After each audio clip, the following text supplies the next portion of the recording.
अस्सलाम वालेकुम। होपफुली तमाम अहबाब ठीक हैं। Biology first year chapter number 1 हम स्टार्ट करने लगे हैं। और आपको पता है कि ये वो वाला चैप्टर है जो पहले छुड़वा दिया जाता था और थोड़ा सा क्लासिफिकेशन बेस्ड है, थोड़ी सी खसूसियात इसके अंदर ज़्यादा ऐड हैं, थोड़ा सा बोरिंग है। हम कुछ ना कुछ हद तक इसके अंदर स्पाइस ऐड करके इसको बहुत ही अच्छे तरीके से पढ़ने की कोशिश करेंगे। याद रखें, अगर ये वाला चैप्टर आपने किसी हद तक अच्छे तरीके से पढ़ लिया और आपको ये आ गया और इसकी बेसिक टर्मिनोलॉजीज़ की समझ आ गई, तो आपको जो रिमेनिंग चैप्टर्स होंगे उन तमाम के अंदर जो बेसिक टर्म्स होंगी उनको कभी भी दोबारा दोबारा है जो है ना वो याद करना समझने की ज़रूरत नहीं पड़ेगी। ये चैप्टर बेसिकली बाकी तमाम चैप्टर्स के साथ लिंक्ड है। फॉर एग्जांपल आप डाइजेस्टिव सिस्टम पढ़ते हैं किसी भी ऑर्गेनिज्म का, और उस डाइजेस्टिव सिस्टम के अंदर एक वर्ड इस्तेमाल हो जाता है कि जी ये ऑर्गेनिज्म डिप्लोब्लास्टिक है, और आपको डिप्लोब्लास्टिक उस वक्त दोबारा पढ़ने की ज़रूरत नहीं पड़ेगी अगर आपने चैप्टर नंबर 1 के अंदर डिप्लोब्लास्टिक के वर्ड को अच्छे तरीके से समझा हुआ होगा। आज की इस डिस्कशन के अंदर हम इस चैप्टर को एक स्केच के मुताबिक स्टार्ट करते हैं, जो कि मेरा जो है ना जी वो अ, उसूल है कि सबसे पहले हम ये पढ़ते ही स्केच हैं ताकि हमें ये वाला चैप्टर पढ़ना भी किसी हद तक आसान हो जाए। इसमें किंगडम एनिमिलिया प्रॉपरली शामिल है, कुछ और टॉपिक्स भी साथ हैं, लेकिन मेजर जो है ना वो किंगडम एनिमिलिया शामिल है। हम इसको स्टार्ट करते हैं। बेसिकली आपने ये बात याद रखनी है कि इस किंगडम के अंदर ज़्यादातर सारे के सारे एनिमल्स शामिल हैं, इसीलिए आप इसको किंगडम एनिमिलिया बोलते हैं।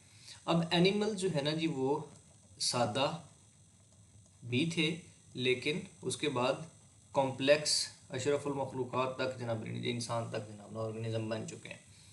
अब रौला ये है कि आपने ये देखना है कि इस स्केच के अंदर हमें ये अंदाज़ा होता है कि यार ना किस तरह पहले जो लोग थे उनकी कौन कौन सी खसूसियात थी, वो किस तरह ज़िंदा रहते थे, वो किस तरह सांस लेते थे, उनकी बॉडी की खसूसियात किस तरह की थी, वो रिप्रोड्यूस किस तरह करते थे, उनके अंदर सर्कुलेशन का मैकेनिज्म किस तरह होता था। और फिर वो कॉम्प्लेक्सिटी की तरफ जब गए हैं तो अब जो कॉम्प्लेक्स ऑर्गेनिज्म है like human beings, like mammals, like birds, like fishes, इनकी खसूसियात किस तरह की हैं, इनकी जो बेसिक फीचर्स हैं ना वो किस तरह के हैं, ये रिप्रोड्यूस कैसे करते हैं, ये अंडे देने वाले हैं या बच्चे देने वाले हैं, ये सांस किस तरह लेते हैं, गिल्स के ज़रिए लेते हैं, स्किन के ज़रिए लेते हैं, लंग्स के ज़रिए लेते हैं, इनका दिल किस तरह काम करता है। तो बेसिकली ना इस पूरे चैप्टर के अंदर एनिमल्स की, ज़्यादातर एनिमल्स की तमाम जो करेक्टरिस्टिक्स हैं, जो खसूसियात हैं, उनको बहुत ही कॉम्प्रिहेंसिवली एक्सप्लेन करने की कोशिश की जाती है। लेकिन हमें इस स्ट्रक्चर को, इन तमाम ऑर्गेनिज्म को पढ़ने के लिए ना हमें इनका जो है ना वो स्केच पता होना चाहिए कि कौन सा ऑर्गेनिज्म पहले बना, कौन सा बाद में बना, और कौन सी इनके बनने की तरतीब थी। एक एवोल्यूशनरी प्रोस्पेक्ट से हमें ना इसका अंदाज़ा हो जाना चाहिए। आई होप कि आपको समझ लग गई। अब आपने जो है ना जी हम एक एक वो चलते रहेंगे, थोड़ा सा मेरा ख्याल है कि ये 2 लेक्चर्स के अंदर कवर होगा। तो आपने ये सोचना है कि यार ना हमने जो जो टर्मिनोलॉजी एक्सप्लेन किया है वो हमें अभी ही समझ आ जानी चाहिए, बाद में हमें उसके ऊपर दोबारा डिस्कशन नहीं करनी चाहिए। कहा जाता है कि सबसे पहले जो है ना वो प्रोटॉक्टिस एक इंसेस्टर्स जो थे ना जी वो मौजूद थे। ये बहुत सिंपल ऑर्गेनिज्म है। इनके अंदर से 2 ग्रुप्स बनाए गए, 2 ग्रुप्स बेसिकली ओरिजिनेट हुए। एक ग्रुप का नाम था पैराजोआ, एक ग्रुप को हमने पैराजोआ कहा और दूसरे को यूमेटाजोआ या मीजोजोआ कह दिया, मीजोजोआ कह दिया। ठीक है जी। अब ये जो पैराजोआ ग्रुप है या ये मीजोजोआ ग्रुप है, इनके अंदर दो ही बेसिकली अहम बातें हैं। एक, इनकी बॉडी की कोई भी तरतीब या तंजीम, ऑर्गेनाइजेशन नहीं है, इनकी बॉडी की नहीं है। मिसाल के तौर पे अगर ये एक पत्थर है और पैराजोआ ग्रुप का कोई भी एनिमल, कोई भी ऑर्गेनिज्म, कोई भी इंडिविजुअल इसके साथ लग गया है तो वो जनाबरी ना ख़ास तरतीब से ग्रो नहीं करेगा। उसका जिधर मुंह आएगा वो जनाब ना ग्रोथ करता रहेगा, उसकी कोई बॉडी की तरतीब ही नहीं है। लेकिन जो मीजोजोआ है इसकी बॉडी के अंदर ख़ास किस्म की तरतीब होती है। अब वो कौन सी होती है ये बात की बात है, तरतीब उसकी बॉडी की होती है, उसकी बॉडी के अंदर ऑर्गेनाइजेशन ज़रूर होगी। अच्छा, जब आपने ऑर्गेनाइजेशन पढ़ी हुई होती है तो फिर हमने ये देखना है कि इसमें कौन कौन सी ऑर्गेनाइजेशन है, किस किस तरह से ऑर्गेनिजम्स के अंदर उनके ऑर्गन्स अरेंज हो सकते हैं। लेकिन बायोलॉजी के अंदर हम इस किस्म के ऑर्गेनिजम्स को जिनकी बॉडी की कोई भी तरतीब नहीं होती, इनको बोलते हैं एसिमेट्रिकल। एसिमेट्रिकल मतलब बॉडी की कोई भी सिमेट्री नहीं है। सिमेट्री आपको पता है अंग्रेजी का लफ्ज़ है जिसमें सीक्वेंस को मेंटेन किया जाता है। आप इंसान को देख लें, इंसान के ऊपर सबसे ऊपर जनाब ना हेड है, उसके बाद आंखें हैं, उसके बाद मुंह है, गर्दन है, चेस्ट है, एब्डोमिनल एरिया है, टांगे हैं, पाँव हैं। तो एक ख़ास बॉडी की तरतीब। अब आप बच्चे को देखें तो बच्चे के अंदर जब वो ग्रो करता है तो उसकी बाजू छोटे होते हैं, लेकिन फिर बाजू बड़े होना स्टार्ट हो जाते हैं, और फिर एक ख़ास हद तक, ख़ास लेंथ तक पहुंचने के बाद उनकी ग्रोथ रुक जाती है। तो उनकी हर एक चीज़ की एक तरतीब है, इनकी तरतीब नहीं है, इनका कोई भी सीक्वेंस मौजूद नहीं है। तो इसीलिए आप दुनिया प्रोटॉक्टिस्टिक एंसेस्टर्स के अंदर से वो ग्रुप जो निकला जिसकी बॉडी की कोई सिमेट्री मौजूद नहीं थी, जो सिंपलेस्ट ऑर्गेनिजम्स थे, उनको आपने जनाब ने जो पैराजोआ के अंदर रखा। और उसकी मेन वजह जो थी ना वो यही थी कि सिर्फ और सिर्फ ये लोग जो है ना वो एसिमेट्रिकल है। अब एसिमेट्रिकल ऑर्गेनिज्म के अंदर एक फाइलम बनना था, और फाइलम जो है ना जी वो आपने याद रखना है। हम जब मुकम्मल तौर पर डिस्क्रिप्शन में जाएंगे तो पढ़ेंगे भी। उस फाइलम का नाम था पोरिफेरा।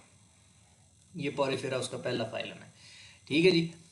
अब आ जाए मीजोजोआ के ऊपर। मीजोजोआ के अंदर से बॉडी की तरतीब होती है। सवाल ये है कि कैसी तरतीब होती है। ये अगर बॉडी की तरतीब है तो फिर किस तरह की तरतीब है। कुछ ऑर्गेनिज्म, इसमें दो ग्रुप्स बने। एक ऐसा ग्रुप बनाया जिसके अंदर हमने कहा कि यार ना रेडियल सिमेट्री होती है, तो उस ग्रुप का नाम हमने देख दिया रेडिएटा। और दूसरे ग्रुप को हमने कह दिया कि यार ना इसके अंदर बाइलेटरल सिमेट्री होती है, तो इसका नाम हमने बाइलेट्रिया रख दिया। सो दो किस्म के जनाब ना इसमें ग्रुप आ गए। अब ये जो रेडिएटा था, इसके अंदर कौन सी तरतीब थी, कौन सा सीक्वेंस था, कौन सी सिमेट्री थी, रेडियल सिमेट्री।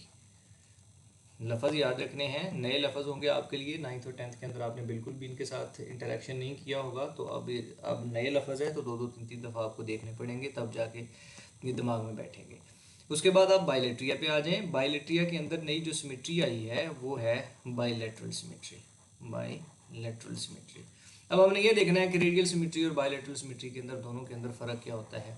तो हमारी ये डिस्कशन है। लेकिन अभी तक आपने सिर्फ दो चीज़ें पढ़ी हैं। नंबर 1 कि यार जितने भी लोग हैं, पैराजोआ हो या मीजोजोआ हो, ये प्रोटॉक्टिस्टिक एंसेस्टर से मिलकर बने हुए हैं, इनसे निकले थे। इन्होंने इनकी नस्लों के अंदर से दो किस्म के, एक वो थे जिनकी तरतीब थी नहीं, जिनकी बॉडी के अंदर बिल्कुल भी जनाब ना सिमेट्री मौजूद नहीं थी, हमने उनको एसिमेट्रिकल बोला। जिनकी बॉडी की कुछ ना कुछ सिमेट्री थी, हमने उनको जनाब ना सिमेट्रिकल ऑर्गेनिज्म बोला। अब सवाल ये था कि वो जो सिमेट्री है वो बेसिकली किस तरह की है। तो उस सिमेट्रिकल ऑर्गेनिज्म को हमने फर्दर जनाब ना जब डिवाइड किया, हमने तरतीब को देखा, पढ़ा, तो हमें पता चला ये तरतीब दो किस्म की है। एक हमने रेडिएटा को बोला और दूसरा जनाब मेरी ने जो बोला ये बाइलेट्रिया है। आई होप आपको समझ आ गई। लेट्स टॉक अबाउट कि हम फर्दर उसको बनाने की बजाय हम सबसे पहले रेडियल सिमेट्री और बाइलेटरल सिमेट्री को एक दफ़ा अंडरस्टैंड करने की कोशिश करते हैं। रेडियल सिमेट्री के अंदर ऑर्गेनिज्म, फॉर एग्जांपल ये आपके पास ऑर्गेनिज्म है और इसकी बॉडी का ये वाला सेंटर है, ये सेंटर है। इसकी बॉडी के अराउंड तमाम के तमाम ऑर्गन्स होंगे ना वो अरेंज्ड होंगे, ऐसे अरेंज्ड होंगे। उनकी ख़ास तरतीब होगी, मगर वो तरतीब उसकी गुलाई की शक्ल के अंदर होगी। आप इस ऑर्गेनिज्म को काटें, आप ऊपर से नीचे की तरफ काट लें मगर काटना सेंटर से गुजरे, आप लेफ़्ट से राइट की तरफ काट लें मगर काटना सेंटर से गुजरे, आप इस तरह डायगोनल काट लें लेकिन काटना सेंटर से गुजरे, आप इस तरफ से डायगोनल बना के काट लें लेकिन काटना सेंटर से, जिधर से मर्जी आप इसकी बॉडी को काट लें, मगर जो प्लेन ऑफ कट होगा वो हमेशा उसका सेंटर होगा। तो जो दो बनने वाले पार्ट्स होंगे वो हमेशा एक दूसरे का मिरर इमेज होंगे। ये बात याद रखने वाली बात है कि जनाब बॉडी के तमाम ऑर्गन्स की अरेंजमेंट, एक ख़ास सेंटर है बॉडी का, उसके अराउंड वो अरेंज्ड हैं। तो अब आपने उसको काटना है। जैसे ही आप काटें, कहीं से भी काट लें, मगर आपका काटने का जो एंगल होगा, प्लेन ऑफ कट होगा, जो हमेशा सेंटर से गुजरे। तो वो जनाब जो लेट्स सपोज आप इधर से इधर काट लें हैं, तो ये वाला पार्ट और ये वाला पार्ट बिल्कुल एक दूसरे से सेम नज़र आ रहे होंगे, सिमिलर है सब। ठीक है जी, मेरा ख्याल आपको मेरी बात जो है ना वो समझ लग गई है। इसलिए याद रखना है कि रेडियल सिमेट्री के अंदर ऑर्गेनिज्म के अंदर ऑर्गन्स की अरेंजमेंट उसके सेंटर के अराउंड हुई हुई होती है, और उसके सेंटर के अराउंड होने की वजह से जनाब जब भी आप प्लेन ऑफ कट को सेंटर से गुजारते हैं तो वो एक दूसरे का मिरर इमेज बन जाते हैं। ऑन कंट्रेरी अगर आप बायलैटरल सिमेट्री की बात करें, आप बायलैटरल सिमेट्री की बात करें तो इसके आप ह्यूमंस को देख लें, ये लेट सपोज ह्यूमंस है, इसकी इस तरह की फ़र्ज़ की हमने शक्ल है। आप इसको अगर इस ऐसे राइट से लेफ़्ट काटेंगे या लेफ़्ट से राइट काटेंगे तो जो बनने वाला ऊपर वाला पार्ट है और नीचे वाला पार्ट है, बेशक हमारा बेली बटन हम फ़र्ज़ कर लेते हैं कि सेंटर है, तो एक दूसरे के मिरर इमेज नहीं होंगे। टांगे और ऊपर धड़ वाला जो पोर्शन है वो बिल्कुल मुख्तलिफ होगा एक दूसरे से। आप इसको इस तरह काट लें, डायगनल काट लें, तो फिर भी जनाब इन्हें चीज़ें मुख्तलिफ होंगी, हालांकि काट आप सेंटर से रहे हैं। आप इसको इधर से इधर काट लें, लेकिन फिर भी चीज़ें एक दूसरे से मुख्तलिफ होंगी, क्योंकि फिर भी आप काट जो है ना वो सेंटर से रहे हैं। अब अगर आप गौर करें कि आप इसको सिर्फ यहाँ से इधर, इधर से इधर काटें, ऊपर से नीचे की तरफ काटना सेंटर से है या नीचे से ऊपर की तरफ, एक ही एंगल से आप जनाब ना इसको बॉडी को काटें, तो इसके ऑर्गन की अरेंजमेंट इस तरह होगी कि जो बनने वाले राइट और लेफ्ट पार्ट होंगे अब इसका मिरर इमेज बन सकते हैं। अब दोनों में आपको होपफुली फ़र्क जो है ना वो समझ आ गया होगा। अब ऑर्गेनिज्म को, जितने भी ऑर्गेनिज्म हैं उनकी बॉडी की ऑर्गन्स की अरेंजमेंट नेचर ने इस तरह बनाई हुई है कि बॉडी की सीक्वेंस उन्होंने इस तरह बनाया हुआ है कि कुछ लोग बायलैटरली सिमेट्रिकल हैं और कुछ लोग रेडियली सिमेट्रिकल हैं। अब क्योंकि इनकी बॉडी की कोई ना कोई सिमेट्री है तो फिर इसीलिए हमने इनको मेसोजोआ के अंदर रखा हुआ है। और मेसोजोआ वो वाले लोग हैं जिनकी बॉडी की कोई ना कोई सिमेट्री मौजूद होती है। यूमेटाजोआ वो वाले लोग हैं जिनकी बॉडी के अंदर कुछ ना कुछ सिमेट्री मौजूद होती है। वो कौन सी होती है, मेरे ख्याल आपको बात पता चल गई। अब यहाँ पे जो नई बात, अहम बात है ना, वो ये है कि रेडियल सिमेट्री के अंदर से जो फाइलम बना है वो फाइलम है नाइडेरिया, जिसको हमने सलेंट्रेटा भी कहते हैं। लेकिन इसके बाद नाइडेरिया के बाद इसके अंदर से मज़ीद कोई फाइलम नहीं निकला, ये नस्ल यहीं पे रुक जाती है। तो इसका मतलब है कि पोरीफेरा के अंदर से भी मज़ीद कोई यहाँ से मज़ीद इसकी कोई नस्ल फर्दर नया फाइलम इसके अंदर से नहीं निकला था। ये इतने ही थे और यहाँ से ख़त्म हो गए। बायलेट्रिया में और रेडियल सिमेट्री के लोगों के अंदर रेडिएटा ग्रुप का जो एक ही मेंबर है, एक ही फाइलम है, दैट इज़ नाइडेरिया, और इसको यहाँ से ख़त्म कर दिया जाता है। बायलेटरल की इसमें हमने बात करनी है कि बायलेट्रिया जो ग्रुप था, बायलेट्रिया जो ग्रुप था उसके अंदर से 3 किस्म के फर्दर ग्रुप बने जब हमने उन ऑर्गेनिज्म को स्टडी किया। इसके अंदर से कितने ग्रुप बन गए और 3 किस्म के जनाब बन गए। ठीक है जी। अब एक सबसे पहला जो इसके अंदर से बना दैट वाज एसिलोमेटा, वो था एसिलोमेटा। दूसरा जनाब आपके पास बनेगा सूडो सिलोमेटा, और जो तीसरा आपके पास बन गया ना जी वो था सिलोमेटा। ठीक है जी। अब एसिलोमेटा हो, सूडो सिलोमेटा हो या इसमें सिलोमेटा हो, इसमें आपको एक लफ्ज़ तो कॉमन नज़र आ रहा है, दैट इज़ सिलोम। अब सिलोम क्या है, हमें सबसे पहले इसकी अंडरस्टैंडिंग होनी चाहिए ताकि हमें एसिलोमेटा, सूडोसिलोमेटा और सिलोमेटा में फ़र्क नज़र आना शुरू हो जाए। सिलोम बेसिकली एक बॉडी की कैविटी है। कैविटी स्पेस को बोलते हैं, खाली जगह को बोलते हैं। ये जनाब ना स्पेस है जिसे हम खाली जगह बोलेंगे। अच्छा, अब मैं थोड़ा सा डाइवर्ट करने लगा, थोड़ा सा अंडरस्टैंड करने की कोशिश कीजिएगा। एक बायोलॉजी में मेल को इस निशान से जाहिर करते हैं और फीमेल को इस निशान से जाहिर करते हैं। दोनों के अंदर गैमीट्स पैदा होते हैं। मेल में जो गैमीट पैदा होता है उसको बोलते हैं आप स्पर्म, और जो फीमेल में गैमीट पैदा होता है उसको आप बोलते हैं एग। दोनों आपस में मिल जाते हैं तो क्या बन जाता है आपके पास जाइगोट। ठीक है जी। जाइगोट के अंदर मुख्तलिफ तब्दीलियाँ आती हैं, डेवलपमेंट का प्रोसेस चलता है। ये पहले बॉल ऑफ सेल्स में कन्वर्ट हो जाता है, और जब ये बॉल ऑफ सेल्स में कन्वर्ट होता है तो उसको आप मरूला बोलते हैं। मरूला से जब जनाब जी दरमियान में से सेल्स निकल कर दरमियान में खाली जगह अरेंज कर लेते हैं और ख़ुद को जनाब ना पेरिफेरी के ऊपर अरेंज कर लेते हैं, तो इसको आपने बोला मरूला। और यहाँ पे जनाब ने जो ब्लास्टोसील बन गई थी दरमियान में, तो इसको आपने बोला ब्लास्टूला। जब ब्लास्टूला के अंदर से चीज़ें बाहर निकल आती हैं तो मैं फर्दर डिवाइड करूँ तो मैं इसको इसी तरह बना लेता हूँ कि लेट्स सपोज हमारे पास ये वाला एक जो है ना स्ट्रक्चर बन गया। इसका ये वाला पार्ट हम एक ऐसा डिसाइड कर लेते हैं जहाँ से सेल्स ने अंदर की तरफ मूव करना है। मिसाल के तौर पे ये जो बाहर वाले रेड सेल्स हैं अब ये अंदर की तरफ मूव कर रहे हैं इस तरह। तो पहले ये गोलाई की शक्ल के थे, तो अब इसकी शक्ल आप देखें किस तरह की हो गई है जब ये सेल यहाँ से मूव करके अंदर की तरफ आ गए हैं। ठीक है जी। अब गौर कीजिएगा कि इसके बाहर वाली साइड के ऊपर भी यहाँ पे भी नए वाले सेल्स बन जाते हैं कुछ यहाँ पे, और इस जगह के ऊपर भी कुछ ऑर्गेनिज्म के अंदर नए वाले सेल्स बन जाए। तो अब आपके पास 3 किस्म के जनाब ना सेल्स बन चुके हैं, 3 किस्म की लेयर्स बन चुकी हैं। इस स्टेज को आप बोलते हैं गैस्ट्रोला। ये हमने बिल्कुल योग के बगैर ऑर्गेनिज्म की जो है ना डेवलपमेंट का छोटा सा ब्रीफ जो है ना वो प्रोसेस देखा है। बस याद ये रखना है कि जाइगोट बनेगा तो उसकी डिवीजन स्टार्ट हो जाएगी, उसकी डिवीजन को आप बोलते हैं क्लीवेज। क्लीवेज बेसिकली माइटोसिस का प्रोसेस ही है, लेकिन जब डेवलपमेंट में जाइगोट के अंदर होता है तो हम उसको क्लीवेज बोलते हैं। क्लीवेज के रिजल्ट के अंदर ये जो एक सेल था ये ढेरों सारे सेल्स बन जाते हैं, इसको बोलते हैं मरूला। मरूला के अंदर दरमियान में से सेल्स निकल के, यहाँ से दरमियान में से सेल्स निकल के खुद को सरफेस के ऊपर अरेंज कर लेते हैं, तो फिर इसको आप बोलते हैं ब्लास्टूला। ब्लास्टूला में फिर जनाब रीना जी लेयर्स बनना स्टार्ट हो जाती है, तो उस स्टेज को आप बोलते हैं गैस्टूला। अगर आप यहाँ पे थोड़ा सा लेबल करें तो बाहर रेड कलर की जो आपको लेयर नज़र आएगी इसको बोलते हैं आप एक्टोडर्म। दरमियान में जो ब्लैक कलर की लेयर नज़र आएगी इसे बोलते हैं आप मेसोडर्म। ठीक है जी। और ये अंदर नीली वाली जो आपके पास लेयर नज़र आ रही है इसे बोलते हैं आप एंडोडर्म। ये एंडोडर्म आ गई। अब आपने ये बात याद रखनी है कि यार फ़र्ज़ कर ले मैं आपके पास बना रहा हूँ ये 3 सेल बना रहा हूँ, तीनों की एक्टोडर्म 3, ये 3 है और ये तीनों की एक्टोडर्म आपके पास आ गई है ब्लैक। ठीक है जी। अब मैं इनकी एंडोडर्म बना रहा हूँ और एंडोडर्म हमने जनाब ने ये ब्लू बना दिया है। ये जनाब ने एंडोडर्म थी इनकी, ये हमने बना दिया एंडोडर्म। ठीक है जी। अब एक्टोडर्म और एंडोडर्म 2 लेयर्स तो होंगी, हर वो ऑर्गेनिज्म जिसकी 2 लेयर्स होती हैं बॉडी की, एक्टोडर्म और एंडोडर्म, उसको आप डिप्लोब्लास्टिक बोलते हैं। क्या बोलते हैं उसे? डिप्लोब्लास्टिक। जिसकी 3 लेयर्स होती है उसको आप ट्रिप्लोब्लास्टिक बोलते हैं। ठीक है जी।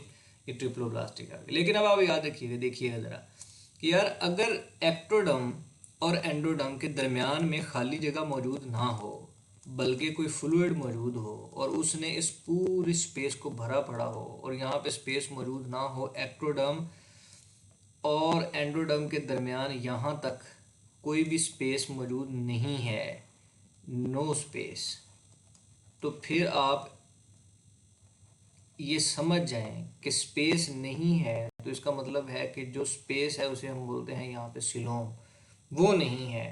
तो ये ऑर्गेनिज्म एसिलोमेट कहलाते हैं क्योंकि इनके पास सिलोम मौजूद नहीं होती। सिलोम बेसिकली क्या होगी? सिलोम है जो एक्टोडर्म और एंडोडर्म के दरमियान में स्पेस होगी, उसको आप सिलोम बोलेंगे। लेकिन जो यहाँ से यहाँ तक स्पेस होती तो ये जनाब रीना जी सिलोमेटा ग्रुप के अंदर आ जाता। आगे चलें। अब इस ऑर्गेनिज्म में एंडोडर्म के बाहर वाली साइड के ऊपर कुछ नहीं बना, लेकिन एक्टोडर्म के अंदर वाली साइड के ऊपर जनाब ना एक तीसरी रेड कलर की लेयर बन चुकी है। एक्टोडर्म तो ब्लैक एक्टोडर्म थी, ये जनाब एंडोडर्म थी। अब ये रेड हमने बना ली है, ये बेसिकली मेसोडर्म है। अब एंडोडर्म के बाहर वाली साइड के ऊपर मेसोडर्म नहीं बनी, लेकिन एक्टोडर्म के अंदर वाली साइड के ऊपर मेसोडर्म बनी हुई है। तो ये वाली जो स्पेस है, ये स्पेस तो बन गई है मगर ये थोड़ी सी फॉल्स स्पेस है। हमें समझ नहीं आती कि शायद ये एंडोडर्म इस स्पेस का हिस्सा है या नहीं है। Properly separated, proper differentiated space मौजूद नहीं है ये। तो इस स्पेस को, इस ऑर्गेनिज्म, इस स्पेस को हम बोलते हैं सूडोसिलोम। ठीक है जी। अब ये जो सूडोसिलोम है, उस जिस ग्रुप को हम रखेंगे उसको आप सूडोसिलोमेटा बोलेंगे। मेरे ख्याल आपको 2 चीज़ें क्लियर होगी। एक हो गया एसिलोमेटा जिसके अंदर स्पेस है ही नहीं, एक वो है जिसके अंदर स्पेस तो है मगर एक्टोडर्म के बाहर वाली साइड के ऊपर, एक्टोडर्म के अंदर वाली साइड के ऊपर मेसोडर्म ने इसको प्रॉपरली प्रोटेक्ट कर लिया है, लेकिन एंडोडर्म के बाहर वाली साइड के ऊपर अभी तक कुछ भी नहीं बना। तो ये वाली एंडोडर्म हमें इस स्पेस का शायद हिस्सा नज़र आती है या क्या है, ये फॉल्स कैविटी बन जाती है जिसकी वजह से हम इसको सूडोसिलोम बोलते हैं। मूविंग फॉरवर्ड, अब आपके दिमाग में कॉमन सेंस की बात है, चीज़ें वैसी आ जाना चाहिए कि एंडोडर्म के बाहर वाली साइड के ऊपर भी मेसोडर्म बन जाएगी और एक्टोडर्म के अंदर वाली साइड के ऊपर भी यहाँ पे भी मेसोडर्म बन जाएगी। तो ये वाली जो स्पेस होगी यहाँ पे, ये वाली जो स्पेस होगी ये प्रॉपर स्पेस है जिसमें एक्टोडर्म और एंडोडर्म के दरमियान है, लेकिन एक्टोडर्म को और एंडोडर्म को मेसोडर्म ने बिल्कुल एक दूसरे से सेपरेट कर दिया है। तो ये प्रॉपर स्पेस आपके पास बन रही है। इस स्पेस को आप सिलोम बोलते हैं और इस ग्रुप को फिर आप सिलोमेटा बोलेंगे। सो बाइलेट्रिया ग्रुप के अंदर 3 किस्म के ऑर्गेनिजम्स बने। एक वो थे जिनके पास सिलोम थी ही नहीं, एक वो थे जिनके पास सिलोम थी मगर फाल्स कैविटी थी, एक वो थे जिनके पास प्रॉपर सिलोम थी। ऐसा फाइलम जिसके अंदर जनाबे अली प्रॉपर सिलोम मौजूद नहीं थी, है ही नहीं थी, उसको आपने एसिलोमेटा बोला, और इस फाइलम का नाम है प्लेटी हेलमंथेस। ये फाइलम जनाब ना यहाँ पे ख़त्म हो गया। अब कुछ ऑर्गेनिज्म आपके पास इस तरह के आए जिनके पास सूडोसिलोम थी। इस फाइलम को हमने बोला नीमाटोटा। ये यहाँ पे जनाब ना ख़त्म हो गया। लेकिन ये जो सिलोमेट थे, फिर इन्होंने अपने अंदर फर्दर 2 किस्म के लोग जनाब ना और बनाए। और अब हमारी जो नेक्स्ट डिस्कशन होगी वो यहाँ से स्टार्ट होगी कि यार जो इन्होंने 2 बनाए हैं और वो फिर किस तरह के थे और उनका हमने क्या करना था। आई होप कि आपको इतनी ज़रूर समझ आ गई होगी, ताकि आपने इसको एक दफ़ा देखना है और इन तमाम कॉन्सेप्ट्स को अंडरस्टैंड करने की कोशिश करनी है। सिलोम क्या है, सूडोसिलोम क्या है, एसिलोम क्या है, बाइलेट्रिया क्या है, रेडिएटा क्या है, रेडियल सिमेट्री बाइलेटरल सिमेट्री में क्या फ़र्क होता है, जाइगोट बन जाए तो मरूला ब्लास्टूला से गैस्टूला की तरफ जब चीज़ें जाती हैं तो क्या होता है। अपनी तमाम चीज़ों को अंडरस्टैंड करने की कोशिश करनी है।